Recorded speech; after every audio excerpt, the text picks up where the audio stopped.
Assalamualaikum warahmatullahi wabarakatuh. Perkenalkan, saya Jamila, calon guru penggerak angkatan 10 dari Kabupaten Barito Kuala. Pada kesempatan kali ini, saya akan memaparkan aksi nyata modul 1.4 Budaya Positif, menyebarkan pemahaman dan pengalaman penerapan budaya positif. Dengan pendamping Ibu Iis Setianingsih SPD sebagai fasilitator dan Bapak Edi Hartono SPDI sebagai pengajar praktik. Pada aksi nyata modul 1.4 ini, saya menyebarkan pemahaman dan pengalaman penerapan budaya positif di lingkungan kerja saya, yaitu Sekolah Dasar Negeri Tanggurejo II, Kecamatan Tabunganen, Kabupaten Barito Kuala. Assalamualaikum warahmatullahi wabarakatuh. Pertama-tama saya panjatkan puji syukur kehadirat Allah Subhanahu wa Ta'ala, yang mana pada kesempatan hari ini kita dapat berkumpul bertatap muka di Sekolah SDN Tanggurejo II ini tanpa ada halangan satu apapun. Kedua kalinya sholawat serta salam kita haturkan ke junjungan Nabi besar Muhammad Sallallahu Alaihi Wasallam, yang mana kita nantikan syafaat dan pertolongannya di hari Yaumul Qiyamah. Ketiga kalinya saya di sini sebagai pembawa acara, tidak dapat berbicara panjang lebar. Untuk menyingkat waktu acara pada pagi hari ini, saya akan membacakan susunan acara demi acara. Acara yang pertama yaitu pembukaan, acara yang kedua sambutan oleh Bapak Kepala Sekolah, acara yang ketiga penyampaian materi diseminasi budaya positif oleh Ibu Jamila, acara yang keempat sesi tanya jawab, acara yang kelima yang terakhir yaitu penutup. Untuk acara yang pertama, marilah kita buka bersama-sama dengan bacaan basmalah. Bismillahirrahmanirrahim. Untuk acara yang kedua, sambutan dari Bapak Kepala Sekolah. Untuk Bapak Kepala Sekolah, Bapak Ahmad Basuki, untuk waktu dan tempat saya persilahkan.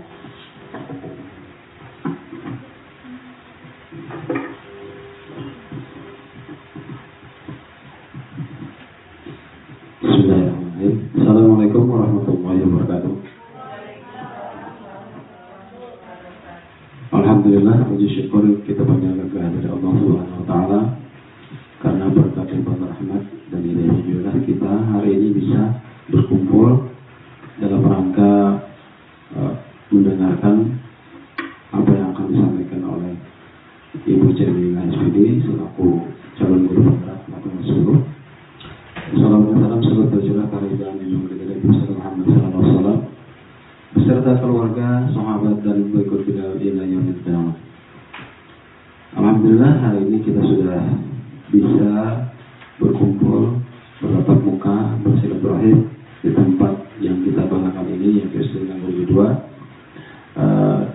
dalam rangka mendengarkan paparan apa yang akan disampaikan oleh Ibu Jamila SPD selaku calon guru penggerak tahun 2024, dan saya selaku kepala sekolah dan juga atas nama kawan-kawan di sekolah sangat berbangga hati, sangat senang, sangat bahagia karena kembali sekolah kita ada perwakilan dari kawan-kawan kita yang sedang melakukan kegiatan dalam rangka calon guru penggerak angkatan 10 tahun 2024.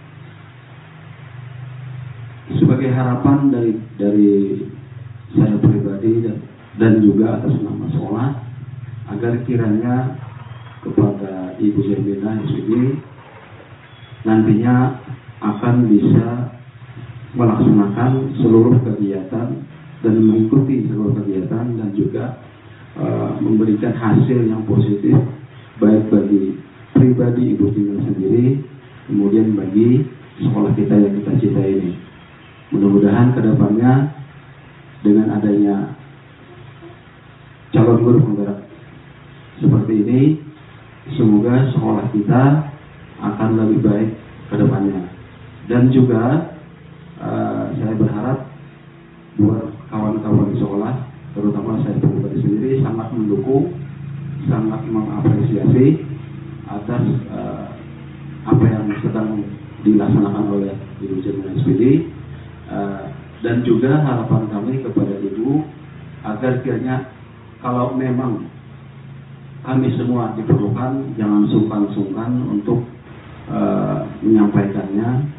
Mudah-mudahan kami bisa memberikan bantuan demi kelancaran apa yang akan dilaksanakan dalam kegiatan guru penggerak ini.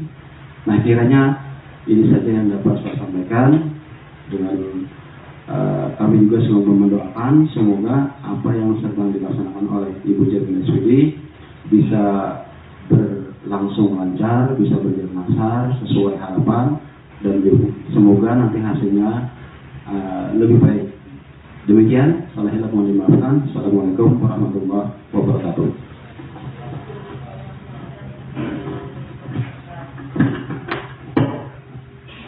Terima kasih atas sambutan dari Bapak Kepala Sekolah SDN Tanggul Rejo 2. Untuk acara selanjutnya yaitu penyampaian materi diseminasi budaya positif yang akan disampaikan oleh Ibu Jamila sebagai calon guru penggerak angkatan 10. Untuk waktu dan tempat saya persilahkan. Terima kasih Ibu atas kesempatan dan kesediaan waktunya yang diberikan kepada saya. Sebelumnya, Assalamualaikum warahmatullahi wabarakatuh. Assalatu wassalamu ala asrafil anbiya'i wal mursalin Sayyidina wa maulana Muhammadin wa ala alihi wa sahbihi ajma'in. Yang pertama-tama, yang terhormat kepada Bapak Kepala Sekolah SDN Tanggul Rejo 2, Bapak Ahmad Basuki SPD, dan kepada yang kami hormati rekan guru dan staf di lingkungan SDN Tanggul Rejo 2. Sebelumnya, ulun mengucapkan terima kasih yang sebesar-besarnya karena berkat kerjasama dan dukungan Bapak Ibu semuanya, ulun bisa menjalani pendidikan guru penggerak dan melaksanakan diseminasi budaya positif ini. Sebelumnya, saat ini saya tengah menjalani pendidikan guru penggerak angkatan 10 dari SDN Tanggul Rejo 2, Kabupaten Barito Kuala. Adapun motivasi saya ketika saya mengikuti pendidikan guru penggerak ini pada awalnya adalah motivasi saya adalah untuk meningkatkan kompetensi diri. Termasuk saat ini ketika saya berdiri di depan sini untuk percaya diri menyampaikan sesuatu kepada orang banyak, atau bahasa kerennya itu public speaking ya Bapak Ibu, ya itu masih kurang. Kemudian motivasi selanjutnya adalah karena ada ibu-ibu guru penggerak yang sudah sah pada angkatan 9 ini memberikan dukungan dan motivasinya sehingga saya bisa melanjutkan perjuangan ibu guru penggerak yang ada di sekolah ini seperti Ibu Mariana dan Ibu Rini. Tapi setelah saya menjalani pendidikan guru penggerak, motivasi awal saya itu bergeser menjadi motivasi bahwa saya menyadari bahwa peran guru itu sebenarnya tidak seperti yang saya pikirkan. Peran guru itu hanyalah menuntun, mengarahkan. Selanjutnya juga saya mengerti bahwa bagaimana cara menyikapi murid, kemudian melaksanakan konsep atau pembelajaran yang berpihak pada murid. Nah, mungkin bisa di angkatan berikutnya Bapak Ibu semua dapat mengikuti program pendidikan guru penggerak angkatan 12 mungkin. Kemudian hari ini diseminasi budaya positif adalah menyebarkan pemahaman dan pengalaman penerapan budaya positif. Karena pada modul 1.4 ini ulun mendapatkan materi tentang budaya positif, dan ilmu itu bila tanpa diamalkan atau disebarkan itu bagaikan pohon yang tak berbuah ya Ibu, Bapak Ibu semua. Jadi saya berkewajiban menyebarkan pemahaman dan pengalaman penerapan budaya positif di lingkungan kerja saya, yaitu SDN Tanggurejo 2. Sebelumnya mengucapkan selamat datang para guru hebat SDN Tanggurejo 2. Mari belajar bersama, berkolaborasi, dan saling mendukung demi mewujudkan budaya positif di sekolah kita tercinta ini. Nah, ada 7 konsep utama dalam budaya positif yang saya pelajari. Yang pertama, perubahan paradigma belajar, disiplin positif dan nilai kebajikan. Yang ketiga, kebutuhan dasar manusia. Keempat, motivasi perilaku manusia. Kelima, posisi kontrol guru. Keenam, keyakinan kelas. Dan terakhir, segitiga restitusi. Nah, pada pembelajaran paradigma baru ini dirancang dengan pembelajaran yang berdiferensiasi dan pembelajaran yang berpihak pada murid, ya Bapak Ibu. Itu ada di kurikulum Merdeka bahwa setiap murid itu belajar sesuai dengan kebutuhan belajarnya masing-masing dan gaya belajarnya. Misalnya ada siswa yang gaya belajarnya auditori, kemudian visual, ataupun kinestetik, ya Bapak Ibu. Kita harus memetakan kebutuhan-kebutuhan belajar setiap murid. Kemudian nanti akan tercapailah mewujudkan profil pelajar Pancasila. Ada berapa profil pelajar Pancasila, Bapak Ibu? Ada 6. Yang pertama, beriman dan bertakwa kepada Tuhan Yang Maha Esa dan berakhlak mulia. Yang kedua, berkebinekaan global. Yang ketiga, bergotong royong. Keempat, kreatif. Kelima, berkenalar kritis. Dan terakhir, mandiri. Itulah cita-cita kita bagaimana kita dapat mewujudkan profil pelajar Pancasila. Yang pertama, disiplin. Yang kedua, disiplin positif. Disiplin bisa dimaknai dengan sesuatu yang dilakukan seseorang pada orang lain untuk mendapatkan kepatuhan. Nah, biasanya disiplin ini berkaitan dengan ketidaknyamanan. Benar tidak, Bapak Ibu? Aturan, bagaimana seseorang mematuhi sebuah aturan.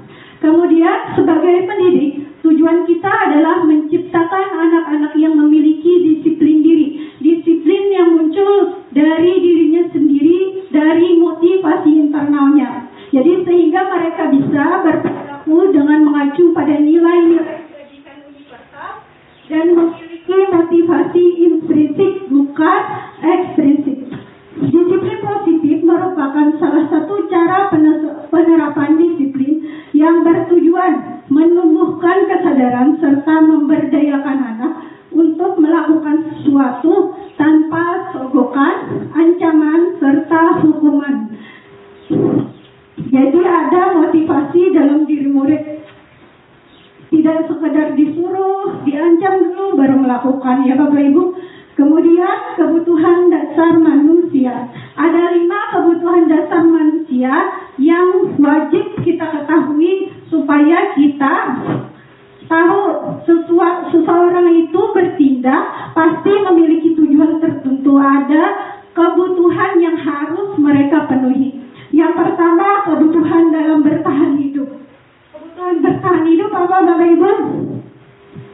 Air, makan, tempat tinggal, pakaian, kebutuhan-kebutuhan pokok. Kemudian kasih sayang dan rasa diterima. Pasti murid menginginkan bahwa mereka itu bisa diterima, dihargai, dan disayangi oleh semuanya, temannya atau gurunya. Kemudian yang ketiga adalah penguasaan. Nah, untuk kebutuhan penguasaan ini adanya pengakuan dan kemampuan yang harus diakui dari murid. Misalnya apa, Ibu? Misalnya kamu hebat, kamu sangat mengerti atau memahami apa yang Ibu sampaikan. Nah, itu kayak penghargaan pada murid. Kemudian kebebasan. Nah, pastilah setiap murid itu pasti menginginkan sebuah kebebasan. Karakteristik siswa SD apa, Bapak Ibu? Pasti senang bergerak dan senang melakukan atau mencoba hal baru. Jadi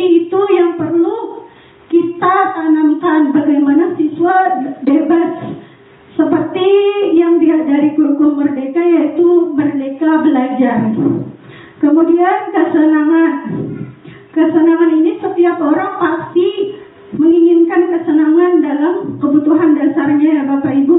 Kita juga seperti itu. Misalnya ketika kita sudah pernah melakukan sesuatu, kita mencari hal yang baru sebagai untuk memenuhi kebutuhan dasar kita, kesenangan ya Bapak Ibu. Contohnya kayak healing. Setelah kita misalnya sudah melakukan rutinitas yang seperti itu, kita perlu menyegarkan otak dan pikiran kita. Murid seperti itu juga ya Bapak Ibu. Misalnya murid bisa mencari kesenangan dengan bermain atau tertawa dan lain sebagainya. Yang selanjutnya adalah motivasi perilaku manusia. Jadi motivasi merupakan dorongan yang timbul pada seseorang secara sadar atau tidak sadar untuk melakukan suatu tindakan dengan tujuan tertentu. Jadi motivasi itu ada 3 ya Bapak Ibu. Yang pertama adalah menghindari ketidaknyamanan dan hukuman. Contohnya, atau misalnya ada pertanyaan, bila misalnya orang itu motivasinya untuk menghindari dan hukuman, apa yang akan terjadi jika saya tidak melakukan itu? Jadi tingkatannya masih terendah ya Bapak Ibu motivasi ini. Kemudian mendapatkan motivasi untuk mendapatkan imbalan atau penghargaan dari orang lain. Ini motivasinya 1 tingkat di atas motivasi yang sebelumnya. Jadi pertanyaan yang ada di benak anak itu, apa yang akan saya dapatkan ketika saya mematuhi peraturan itu ya Bapak Ibu. Kemudian yang ketiga, motivasi dengan menghargai nilai-nilai kebajikan dalam dirinya sendiri. Nah, motivasi ini membuat seseorang memiliki disiplin positif atau disiplin diri. Karena yang ditanyakannya dalam benaknya itu adalah, saya ingin menjadi seperti apa jika saya melakukan sesuatu tersebut.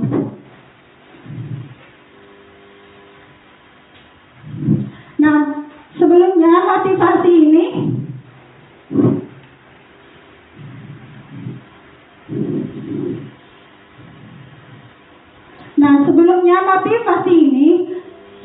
terbagi menjadi 2. Untuk menghindari ketidaknyamanan hukuman dan mendapatkan imbalan itu adalah motivasi eksternal atau motivasi yang di luar dari kemampuan dirinya, misalnya dari orang lain karena hukuman. Kemudian yang motivasi ketiga itu motivasi internal. Mereka menyadari nilai-nilai kebajikan yang diyakininya. Kemudian ada konsep disiplin dengan identitas gagal. Kenapa kok bisa gagal? Karena ada hukuman dan penghargaan.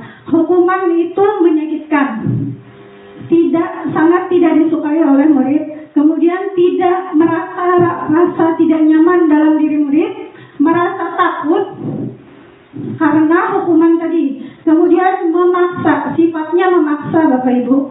Murid menyembunyikan kesalahan karena terlalu sering dihukum, jadi supaya tidak dihukum kesalahannya disembunyikan. Kemudian yang terakhir, murid menjadi rendah diri. Kemudian konsep disiplin dengan identitas gagal juga karena penghargaan.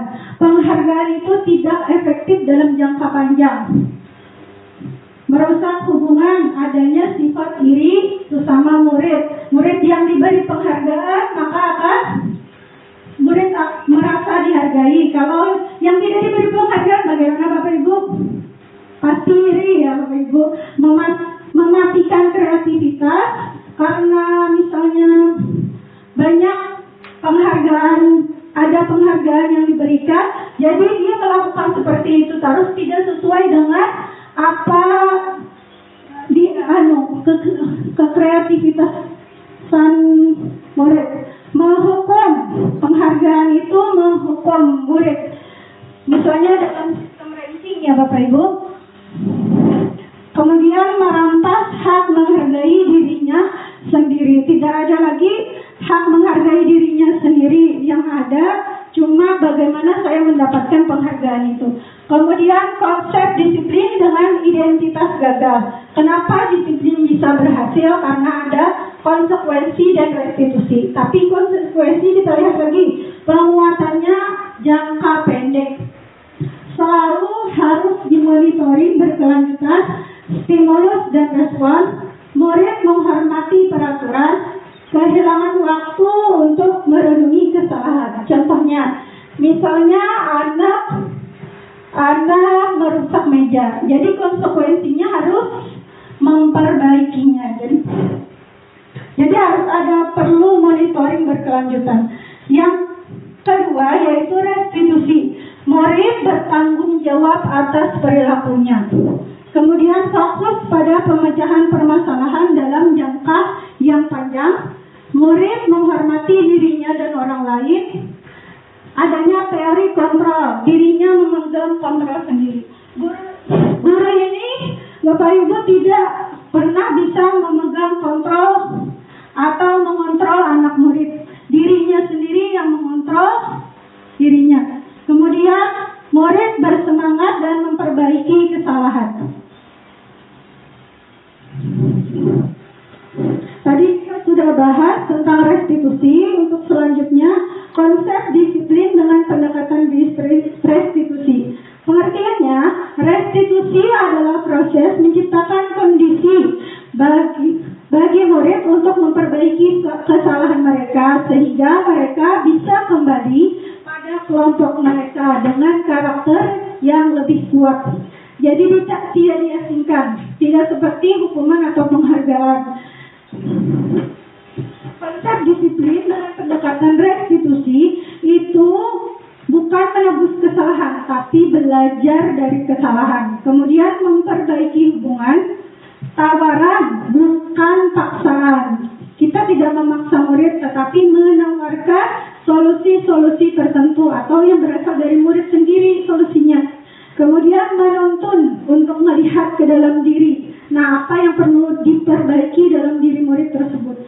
Kemudian mencari kebutuhan dasar yang mendasari tindakan tersebut. Ya, nanti ada di validasi tindakan. Mengapa kamu melakukan hal itu? Pasti ada murid itu melakukan penyimpangan atau lain sebagainya, pasti memiliki alasan dan ada mungkin kebutuhan dasarnya yang tidak terpenuhi, ya Bapak Ibu. Kemudian fokus pada karakter, bukan tindakan. Karakter yang dibangun. Dan fokus pada solusi. Solusi yang diharapkan dari permasalahan itu apa? Jadi yang terakhir, mengembalikan murid yang berbuat salah pada kelompoknya. Selanjutnya ada 5 posisi kontrol guru. Yang pertama sebagai penghukum, yang kedua sebagai pembuat orang merasa bersalah, yang ketiga sebagai teman, yang keempat sebagai pemantau, dan yang kelima adalah sebagai manajer. Nah, kira-kira kita semua ini berada dalam posisi mana, Bapak Ibu? Semuanya pernah.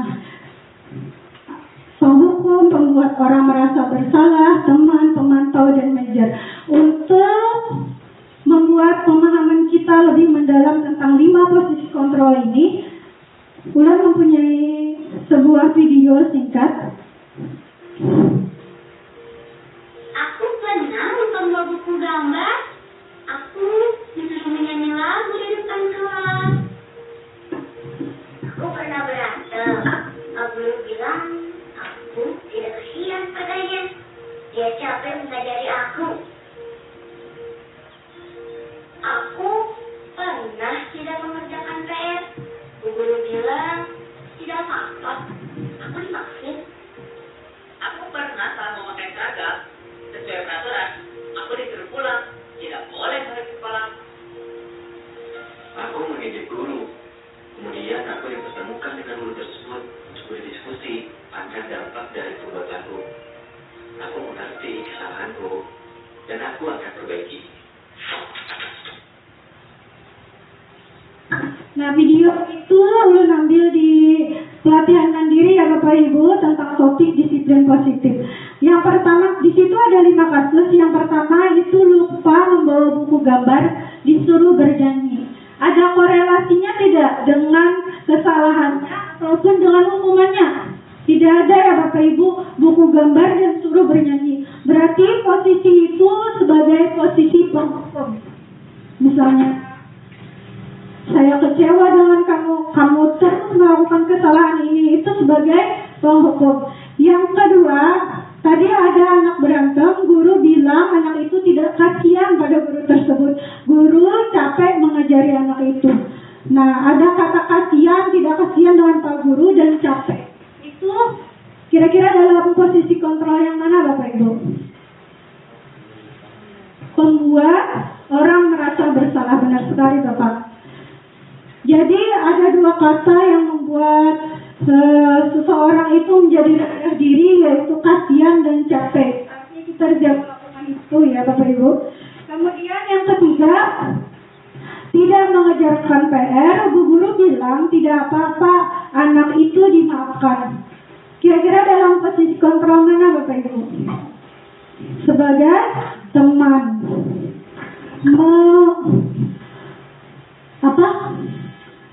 solusinya itu tidak mengajarkan murid untuk bertanggung jawab ya Bapak Ibu, dan kesalahannya sudah dimaafkan. Yang keempat, salah memakai seragam sesuai peraturan, anak itu disuruh pulang. Kira-kira dalam posisi kontrol Bapak Ibu? Sebagai pemantau. Jadinya kalau posisi pemantau ini pasti berkaitan dengan peraturan ya Bapak Ibu, bagaimana seorang murid itu mematuhi peraturan. Jadi peraturannya apa, konsekuensinya apa. Kemudian yang terakhir, anak mengejek guru, kemudian dipertemukan dengan guru tersebut agar berdiskusi akan dampak perbuatannya.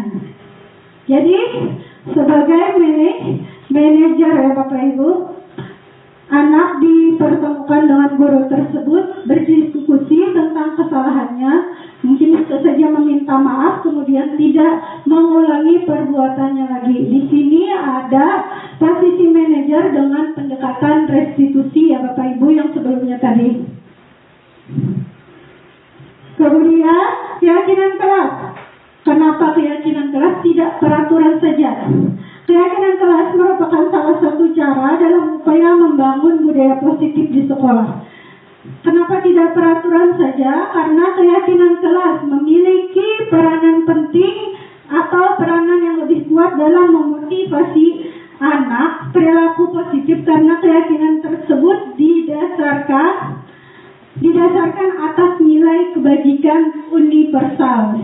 Jadi kita tuh pasti mempunyai nilai-nilai kebajikan yang ada dalam diri setiap orang ya Bapak Ibu. Jadi nilai-nilai itu ditanamkan di kelas dan dibuat bersama siswa supaya siswa merasa bahwa ini loh nilai-nilai keyakinan yang saya percaya. Itu ya Bapak Ibu. Kemudian ini saya juga membuat kegiatan membuat keyakinan kelas bersama siswa. Yang pertama itu berdiskusi tentang peraturan.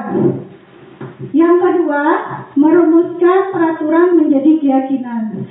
Yang ketiga adalah menempelkan keyakinan di kelas ya Bapak Ibu, supaya selalu diingat oleh siswa dan dibaca sewaktu-waktu. Kemudian berikut hasil pembuatan keyakinan kelas saya. Yang pertama itu datang tepat waktu. Yang kedua, berpakaian rapi dan sesuai, berdoa sebelum dan sesudah belajar, belajar dengan sungguh-sungguh, saling menghormati dan bekerja sama, dan terakhir menjaga kebersihan kelas dan sekolah. Nah, dalam membentuk keyakinan kelas itu ada hal-hal yang harus diperhatikan. Yang pertama itu kalimatnya itu lebih abstrak dari peraturan. Misalnya dalam kata saling menyayangi. Saling menyayangi itu tidak hanya saling menyayangi sesama teman, tapi saling menyayangi sesama guru. Bisa juga peduli terhadap lingkungan, sayang terhadap lingkungan, dan lain sebagainya Bapak Ibu. Kemudian pernyataannya universal, bisa dilaksanakan oleh siapa saja. Kemudian nilai-nilainya itu diakui oleh semua orang, itu positif. Kalimatnya positif. Kemudian sesuai dengan kondisi sekolah, disesuaikan. Jadi fleksibel aja ya Bapak Ibu. Untuk keyakinan kelas harus sesuai dengan kondisi kelas. Kemudian melibatkan seluruh warga kelas, baik guru dan siswa-siswanya, agar terjadi kesepakatan di dalam kelas. Kemudian tidak terlalu banyak agar mudah diingat oleh murid. Yang selanjutnya adalah segitiga restitusi. Ada 3 tahapan dalam segitiga restitusi. Yang pertama, menstabilkan identitas. Nah, di dalam menstabilkan identitas ini, pernyataannya misalnya setiap manusia pasti pernah melakukan kesalahan. Manusia itu tempatnya salah, tidak ada yang sempurna. Mungkin itu ya Bapak Ibu. Yang kedua, validasi tindakan yang salah. Semua perilaku itu pasti memiliki alasan. Seperti yang Ulun sampaikan sebelumnya, pasti memiliki alasan. Jadi kita tanyakan kepada murid dalam segitiga restitusi itu, alasan kamu melakukan ini apa? Kemudian menanyakan keyakinan. Kita semua pasti memiliki motivasi internal. Apa yang kamu yakini, kemudian ke depannya kamu ingin menjadi orang yang seperti apa? Nah, di sini setelah ini ada contoh penerapan segitiga restitusi yang pernah saya lakukan. Ada 2 kasus.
Nah, di dalam kasus tadi itu ada kasus anak yang membuang sampah sembarangan. Jadi dilakukan dengan penerapan restitusi, menanyakan terlebih dahulu, menyatakan terlebih dahulu setiap orang pasti melakukan kesalahan. Jadi siswa itu merasa tidak disalahkan, tidak dihakimi ya Bapak Ibu. Kemudian ada validasi tindakan yang salah, menanyakan alasannya. Kemudian ada terakhir menanyakan keyakinan apa yang sudah kita sepakati. Misalnya tadi membersihkan menjaga kebersihan kelas dan sekolah. Kemudian pada kasus 2,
terima kasih Mas dari video ini bagi Ibu untuk kamu terasa lemah saat belajar smartphone. Jadi ada 2 hal ya Pak. Yang pertama merasa bosan, yang kedua merasa gelisah. Iya Bu. Sekarang mari kita pikirkan gimana cara agar kejadian seperti ini tidak terulang lagi dan kamu merasa nyaman berada di dalam kelas. Apa yang bisa kita lakukan untuk membuat pembelajaran lebih menarik bagimu? Mungkin bisa dengan berdiskusi atau dengan melibatkan gerakan Bu. Baiklah Irma, untuk pembelajaran berikutnya Ibu akan memperbanyak kegiatan diskusi dan melakukan gerakan agar Irma merasa nyaman berada di dalam kelas dan tidak bosan. Adakah hal lain yang bisa Irma lakukan agar tidak bosan di dalam kelas? Tidak ada Bu. Nah, bisakah Irma menyebutkan keyakinan kelas apa yang belum Irma miliki hari ini? Saya belum disiplin belajar Bu. Betul sekali Irma. Apakah yang yakin bahwa ke depannya Irma akan lebih disiplin lagi dalam belajar? Iya Bu, saya akan lebih disiplin dalam belajar. Kira-kira setelah ini Irma ingin menjadi orang yang seperti apa? Saya ingin belajar semua menjadi anak yang pandai Bu. Amin, bagus sekali Irma. Semoga Irma bisa menjadi apa yang Irma harapkan. Terima kasih Bu. Sama-sama Irma. Boleh Irma kembali ke kelas? Ya. Waalaikumsalam warahmatullahi wabarakatuh. Jadi di kasus kedua ini tadi apa Bapak Ibu kasusnya? Sering keluar masuk kelas. Jadi tahapan yang pertama menstabilkan identitas. Saya menanyakan bahwa apakah Irma merasa bosan ketika saya mengajarkan pelajaran.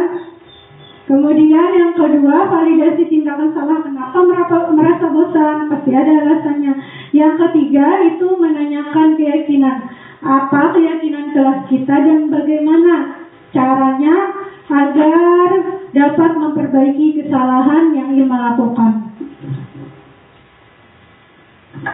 Baik, demikianlah presentasi diskriminasi positif dari saya. Terima kasih banyak atas perhatiannya. Salam guru penggerak, bergerak, menggerakkan. Terima kasih. Wassalamualaikum warahmatullahi wabarakatuh.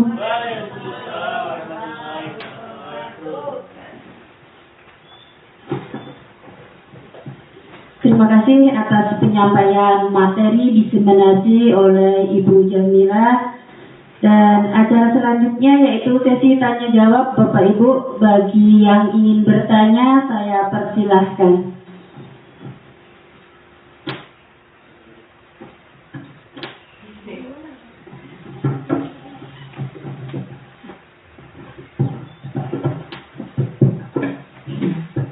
Assalamualaikum warahmatullahi wabarakatuh.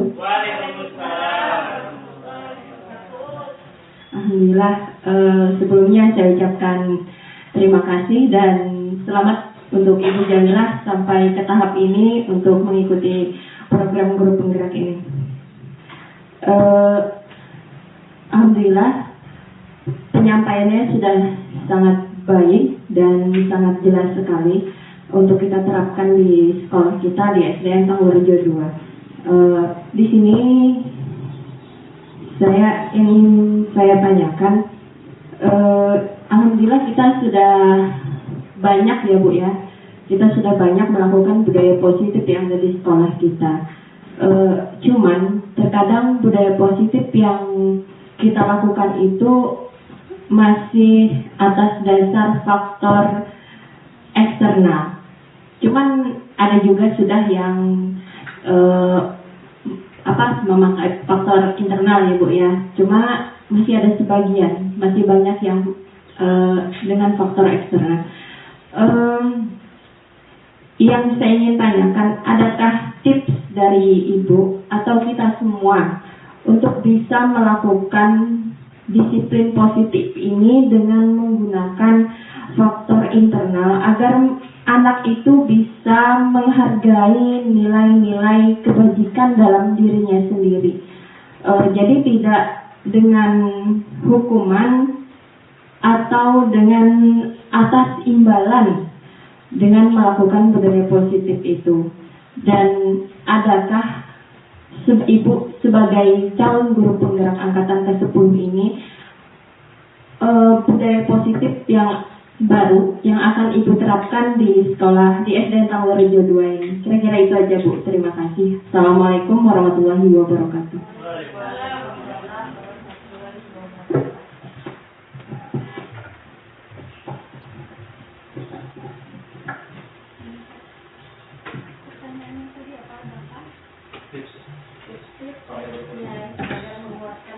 Saya persilakan untuk Ibu Jamilah menjawab. Untuk pertanyaan yang pertama, yaitu Bu Rini tadi menanyakan bagaimana cara menumbuhkan motivasi intrinsik dari dalam diri anak. Walaupun sebagian siswa sudah menerapkan itu, tetapi masih banyak sebagian besar malah yang masih motivasi ekstrinsiknya itu terlalu banyak Bu yang masih belum menerapkan. Jadi yang pertama itu pertanyaannya. Silakan Ibu Jamila untuk menjawab pertanyaannya.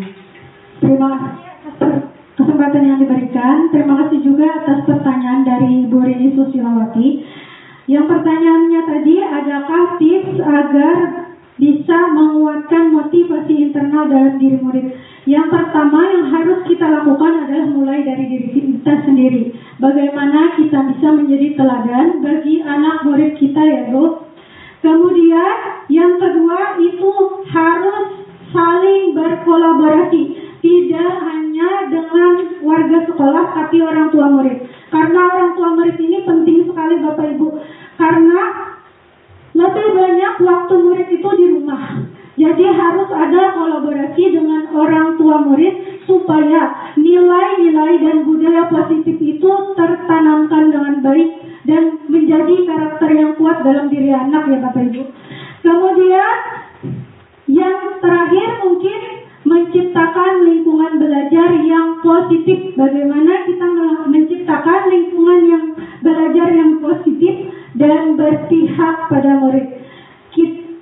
Murid merasa dihargai, bagaimana murid merasa dihargai, bagaimana murid termotivasi saat kita melakukan pembelajaran. Mungkin itu tips dari Wulan. Atas kekurangannya mohon dimaafkan. Yang kedua tadi apa Ibu?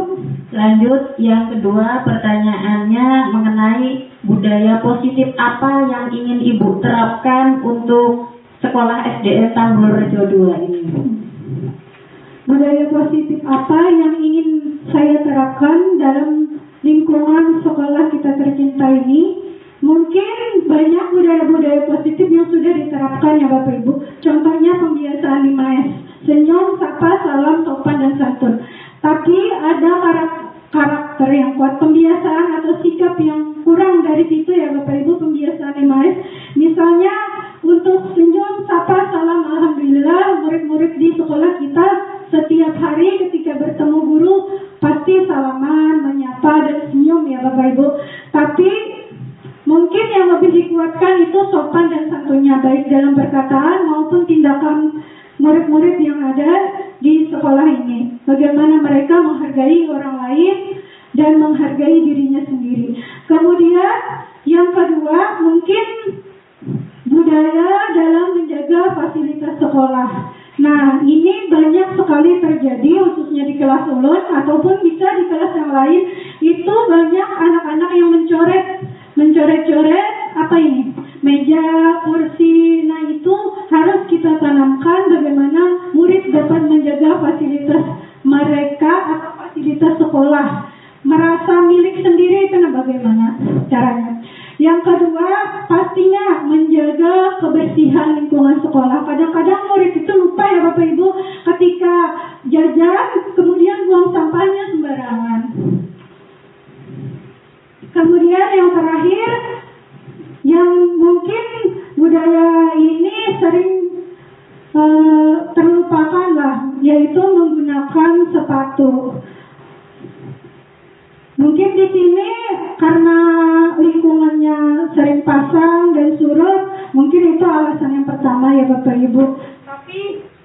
Tapi tidak menutup kemungkinan bagaimana caranya kita dapat memotivasi anak untuk selalu memakai sepatu ketika berada di dalam sekolah.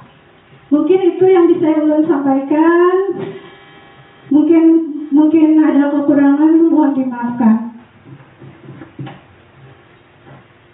Terima kasih Bu Jamila atas jawaban-jawabannya. Semoga apa yang menjadi pertanyaan tadi bisa terjawabkan ya Ibu Rini. Untuk selanjutnya ada pertanyaan lagi dari Bapak Ibu yang lain. Saya persilahkan.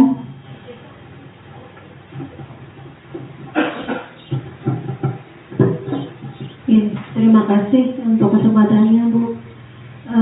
Tidak banyak-banyak pertanyaan dari Ulu. Tadi Ibu punya tips untuk menumbuhkan budaya positif pada siswa. Itu Ibu mengatakan bahwa kita harus berkolaborasi dengan wali murid atau orang tua murid. Nah, yang pertanyaan yang mau Ulun sampaikan adalah bagaimana usaha Ibu untuk mewujudkan kolaborasi tersebut. Apa-apa saja yang harus Ibu lakukan atau nanti kita lakukan bersama-sama supaya terjalin yang namanya kolaborasi tadi, sehingga kita mencapai tujuan yang ingin kita capai guna menumbuhkan budaya positif pada anak-anak didik kita. Itu aja Bu, terima kasih. Assalamualaikum warahmatullahi wabarakatuh.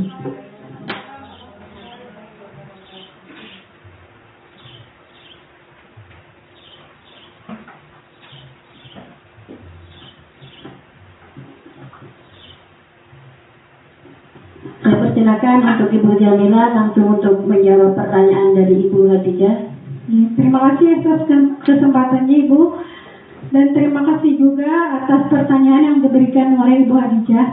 Yang pertanyaannya, bagaimana usaha yang kita lakukan agar kita dapat berkolaborasi dengan orang tua murid.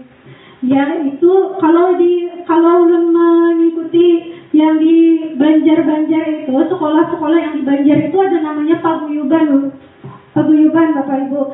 Jadi di situ orang tua murid saling berkelompok di dalam satu kelas itu, saling bekerja sama bagaimana caranya mewujudkan atau mendukung kegiatan-kegiatan yang ada di sekolah. Itu yang pertama, paguyuban. Bisa dengan membentuk WA group ya Bapak Ibu bersama orang tua murid.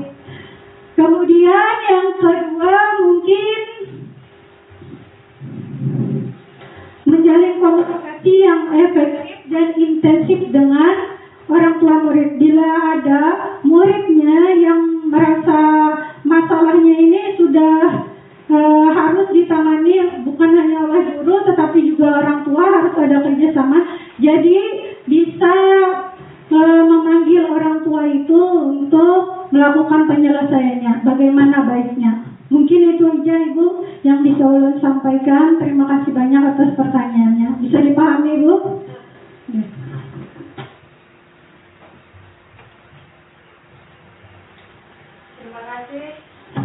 Terima kasih atas jawaban yang diberikan oleh Ibu Jamila.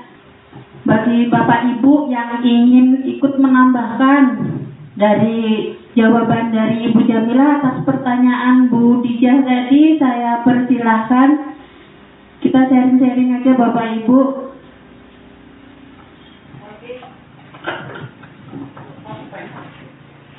Pertanyaannya tadi, berkolaborasi dengan orang tua murid, kita bagaimana cara menciptakan kolaborasi itu supaya terjalin antara sekolah dan orang tua.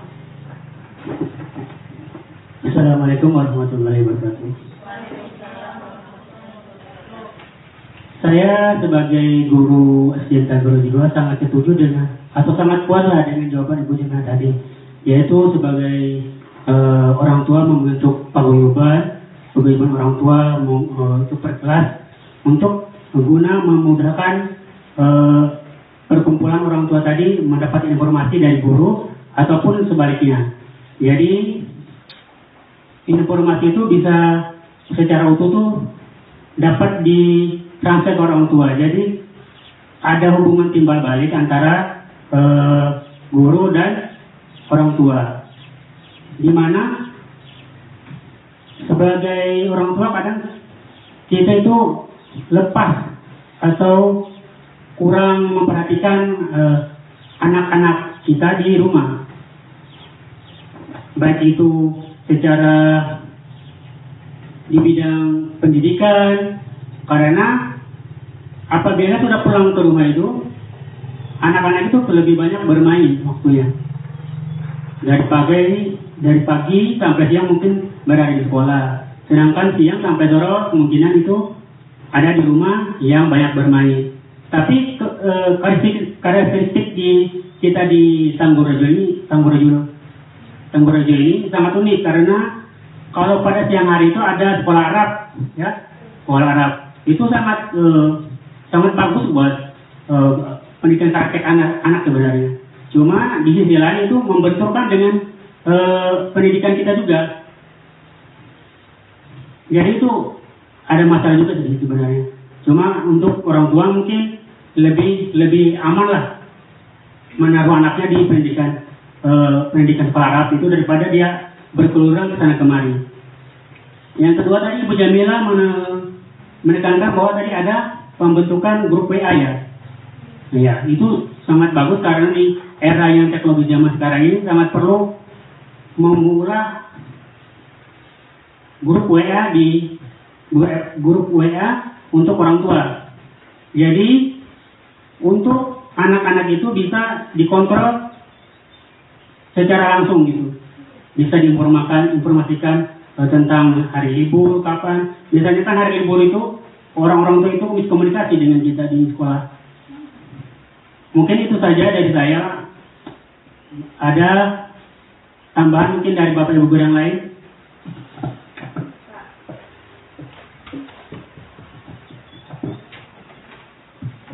Assalamualaikum warahmatullahi wabarakatuh. Menurut saya kalau ini tadi menyangkut ke orang tua ya, kita kan sudah melaksanakan ini biasanya kalau pembagian rapot kan kita biasanya mengundang orang tua. Nah di situ kita biasanya kan menyampaikan permasalahan anak itu yang seperti apa. Nah di situ. Kemudian yang kedua menurut saya mungkin bisa dilakukan ya Bu ya, komunitas kelas. Nah, komunitas kelas itu masing-masing kelas menurut saya nih apakah bagus nih apabila kita buat nanti misalnya 1 bulan sekali dalam satu kelas itu mengundang orang tuanya. Jadi di dalam kelas itu nanti kita akan menyampaikan secara khusus kepada orang tua. Misalnya saya kelas 2 ya Bu ya. Saya kelas 2 mengundang orang tua kelas 2. Jadi saya akan menyampaikan apa saja permasalahan yang ada di kelas 2 atau kegiatan-kegiatan apa saja yang dilakukan murid kepada orang tua. Jadi orang tua ini mengetahui kegiatan apa saja sih yang dilaksanakan di kelas 2. Kemudian permasalahan apa saja sih yang anakku hadapi yang ada di kelas. Jadi orang tua selalu mengetahui perkembangan yang apa yang ada di kelasnya itu setiap bulannya. Menurut ulun sih seperti itu. Jadi bagaimana menurut kawan-kawan nanti kita bicarakan lagi. Ya, terima kasih, itu saja. Assalamualaikum warahmatullahi wabarakatuh.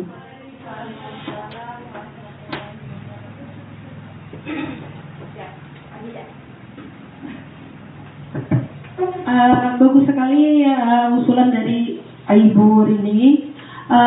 Kemudian itu apakah nanti akan kita laksanakan untuk ajaran yang akan datang?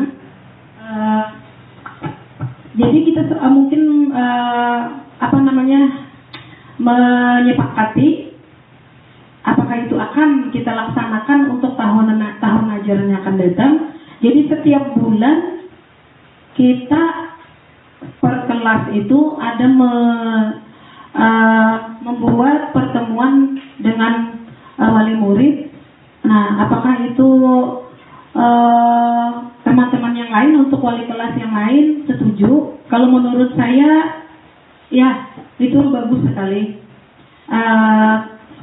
Kemudian bagaimana menurut Bapak Kepala Sekolah usulan dari Ibu Rini? Kalau menurut ulun bagus, cuman permasalahannya begini, orang tuanya itu terkadang tidak semuanya hadir ke sekolah dengan alasan bermacam-macam. Jangankan 1 bulan sekali, ini pengalaman ulun, berbagi rapot aja sudah ada orang tuanya itu yang menganggap, wah ada papa jua saat aku nih ada turun mengambil rapot ke sekolahan, sampai anaknya itu menangis, mengatakan bahwa mama ulun nih koler ke sekolahan, dan itu hanya jangka waktunya 6 bulan sekali kan bagi rapot pertama tadi semester 1. Itu pengalaman yang ulun alami, dan sampai sekarang pun mamanya atau orang tuanya ini tidak pernah mengomong apapun lawan ulun, entah itu bertamuan di rumah, padahal hari aja kadang nih ketemunya dia juga, oh bu kayak apa rapot anak ulun kawakah di rumah aja ulun ambil kada juga. Nah jadi bingungnya itu seolah-olah anaknya itu ya sudahlah kayak itu, tidak kayak ada perhatian rapot anak tadi. Padahal ulun ini mengharap-harap umpama sih dia kada datang, bapadah ulun haur kalau datang kawalah yang dia membawakan rapot hendak ulun tuh kayak itu. Jadi orang tua murid ini terkadang iya tadi jangankan 1 kali sebulan disuruh turun, tapi mudah-mudahan ya yang akan datang tuh tidak ada lagi orang tua yang seperti itu. Sedangkan yang dalam 1 semester aja diminta jumlah bersilaturahmi sampai ulun tuh bilangnya sama anak-anak tuh, silaturahmi itu mendatangkan rezeki ke anak-anak, padahal mama abadikan turun ke sekolahan dulu, sampai ulun bilang seperti itu. Dan sampai hari ini si orang tua yang bersangkutan tiap hari kadang ada aja tetamu ulun, tapi tidak pernah mengatakan maaf ulun kada kau hadir karena ada alasan ini. Awakah ulun yang bawakan rapotnya nih kena ulun ambil di rumah pian dari dia juga. Jadi kayak apa itu ya? Permasalahan itu yang memang benar-benar permasalahan yang saya alami. Terima kasih kepada kepala sekolah. Silahkan saya mohon tanggapan. Terima kasih.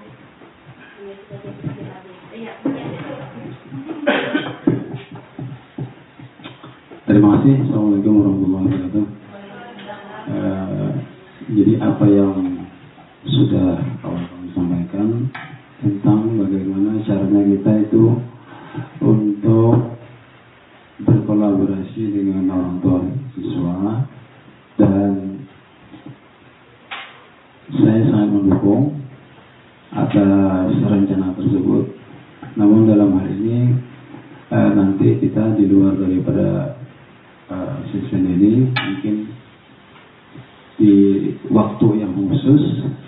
Nah, kita ada mengadakan pertemuan di sekolah khusus untuk kita dulu. Kemudian kita akan membicarakan atau musyawarahkan tentang rencana-rencana yang akan kita laksanakan tentang program untuk berkolaborasi dengan orang tua murid. Nah, jadi masalah kendala-kendala yang kita alami, yang kita dapatkan selama ini, jangan menjadi suatu halangan untuk kita merencanakan hal tersebut. Nah, jadi kita niatkan aja, semoga apa yang kita rencanakan ini bisa dapat berjalan dengan baik, dan semoga orang yang kita maksud nanti bisa juga kita ajak berkolaborasi dengan pihak sekolah. Saya pribadi sangat mendukung. Nah, jadi insya Allah nanti kita sediakan waktu untuk merencanakan hal ini, dan pada akhirnya kita buat sebuah program untuk pertemuan dengan orang tua wali murid per kelas, per bulan, berjenjang. Dalam artian tidak serentak. Nah, tidak serentak, setiap bulan pertemuan, mungkin nanti bingung orang tua murid. Nah, jadi misalnya bulan Juli atau bulan Agustus itu kelas berapa, kemudian lanjutkan September itu kelas berapa, dan seterusnya. Mungkin kita akan sampaikan nanti, kebetulan kita melaksanakan perpisahan dan kenaikan kelas, otomatis kita mengundang para orang tua murid. Nah, jadi sekaligus mungkin saya memberikan undangan sekaligus untuk untuk peremajaan komite sekolah. Rencana gitu. Rencana saya seperti itu. Nanti di saat momen seperti itu kita sekaligus mungkin pemilihan langsung pengurus komite sekolah kita yang selama ini alhamdulillah masih beginilah. Nah, jadi itu ya. Nah, jadi mungkin strukturnya itu orang-orangnya kita remajakan kembali, dan kita tawarkan kepada mereka siapa yang mau membantu sekolah dalam mengisi struktur organisasi komite sekolah. Nah, jadi supaya kita aktifkan kembali. Nah, jadi memang ada beberapa hal yang saya terima dari ketua komite sekolah kita dengan alasan-alasan mereka tertentu. Nah, jadi kita terima aja. Nah, jadi dalam kesempatan ini kita tidak perlu menyampaikan apa alasan mereka. Yang jelas kita fokus kepada apa yang menjadi materi Ibu Jamilah SPD dan calon guru penggerak. Nah, jadi mungkin satu hal dari saya pribadi, mungkin dari Ibu Jamilah SPD sendiri dalam melaksanakan penerapan budaya positif ini kan tidak lancar ya. Nah, jadi mungkin ada hal-hal yang Ibu Jamilah sendiri temukan sehingga untuk penerapan ini ada sedikit kendala. Nah, mungkin Ibu Jamilah nanti bisa sebutkan kendala apa yang Ibu Jamilah temukan di lapangan dalam hal penerapan budaya positif. Kemudian mungkin Ibu Jamilah sendiri mempunyai solusinya terhadap masalah tersebut. Nah, mungkin itu. Terima kasih. Assalamualaikum warahmatullahi wabarakatuh.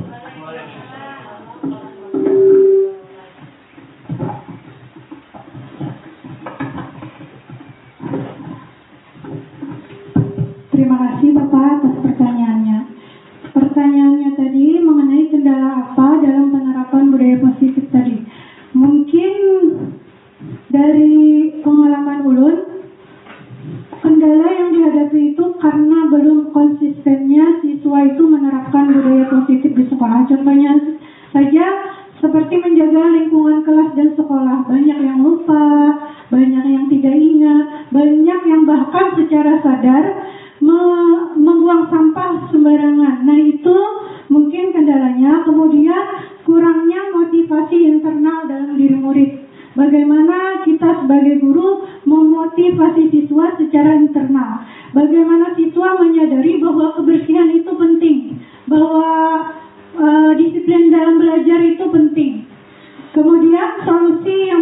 bisa ulun tawarkan itu yang pertama mungkin bagaimana kita memotivasi siswa secara internal itu bisa dengan pembiasaan positif. Sering ketika siswa sering melakukan sesuatu karena pembiasaan, maka akan muncul motivasi internal dalam diri murid. Kemudian seperti yang ulun sampaikan tadi dengan Bapak Ibu Rini, bahwa kita harus menciptakan lingkungan positif. Dari lingkungan positif itu akan muncul disiplin diri dalam diri anak sehingga terbentuklah budaya positif di sekolah. Mungkin itu Bapak yang bisa sampaikan. Terima kasih banyak.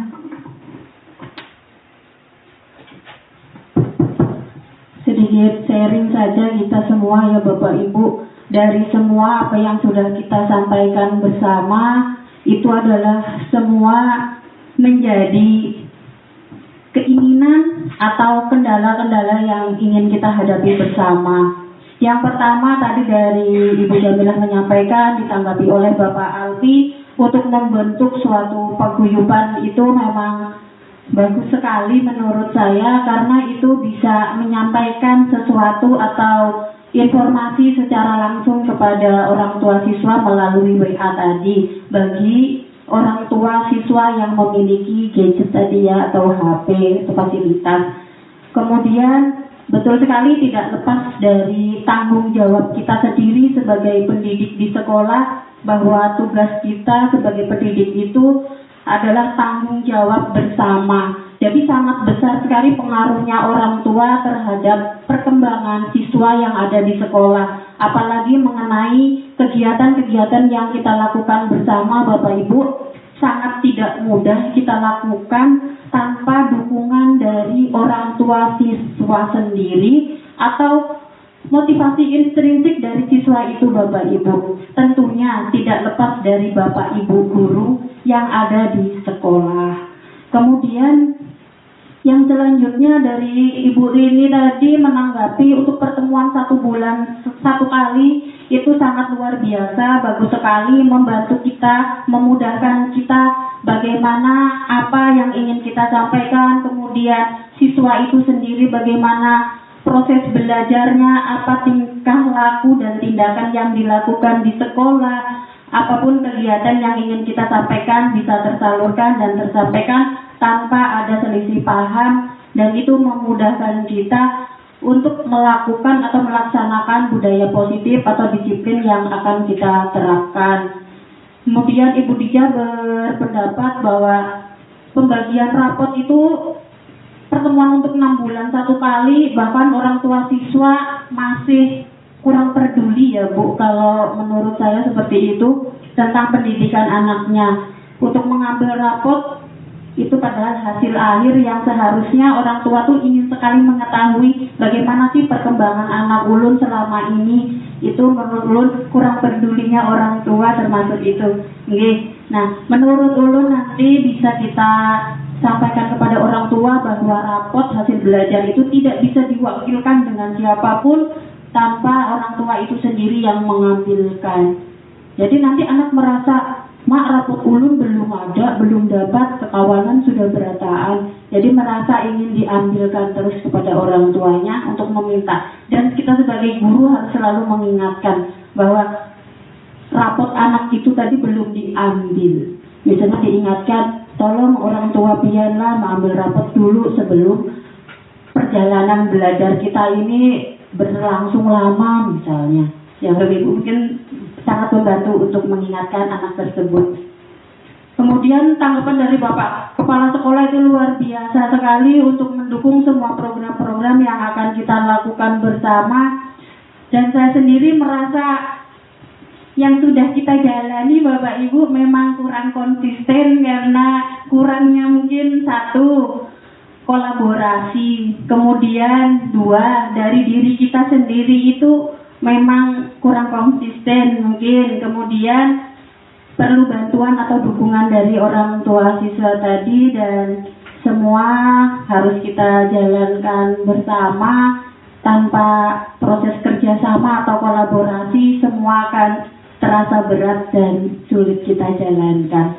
Banyak sekali yang tertinggal atau seperti kemarin kita sudah menerapkan harus seperti ini, harus seperti itu, tetapi ini tertinggal lagi Bapak Ibu karena kita semua masih belum konsisten untuk melakukan. Semoga untuk kedepannya kita sama-sama membentuk komunitas itu nanti, komunitas sekolah dan yang lain-lain bisa kita sama-sama terapkan ya Bapak Ibu, agar semuanya yang menjadi harapan kita untuk menjadi sekolah lebih baik lagi untuk siswa terutama dan sekolah itu bisa kita lakukan bersama-sama. Mungkin itu saja yang bisa saya tambahkan. Kalau ada lagi yang lain ingin menambahkan, saya persilahkan.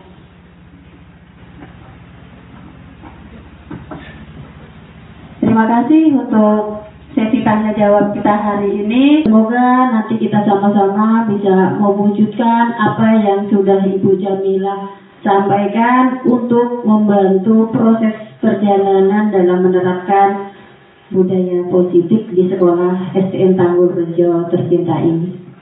Mungkin ada satu kata yang membuat ulun motivasi ulun semakin besar, yaitu setiap kompetensi itu, semua kompetensi membuat kita itu bekerja lebih cepat, tapi kolaborasi yang membuat kita bekerja lebih baik. Mari saling kita berkolaborasi untuk mewujudkan visi sekolah. Terima kasih banyak. Wassalamualaikum warahmatullahi wabarakatuh.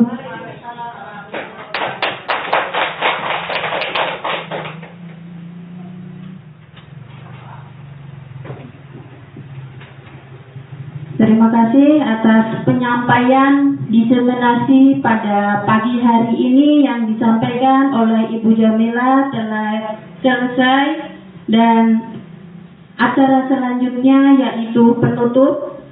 Saya selaku pembawa acara hari ini, bila ada salah kata dalam diri saya mohon maaf yang sebesar-besarnya dalam memandu acara pada pagi hari ini. Dan saya ucapkan terima kasih banyak kepada Bapak Kepala Sekolah Ahmad Basuki SDN Tanggul Rejo 2 dan kepada Bapak Ibu Guru beserta staf SDN Tanggul Rejo 2 pada pagi hari ini. Wabillahi taufiq wal hidayah. Wassalam. Assalamualaikum warahmatullahi wabarakatuh.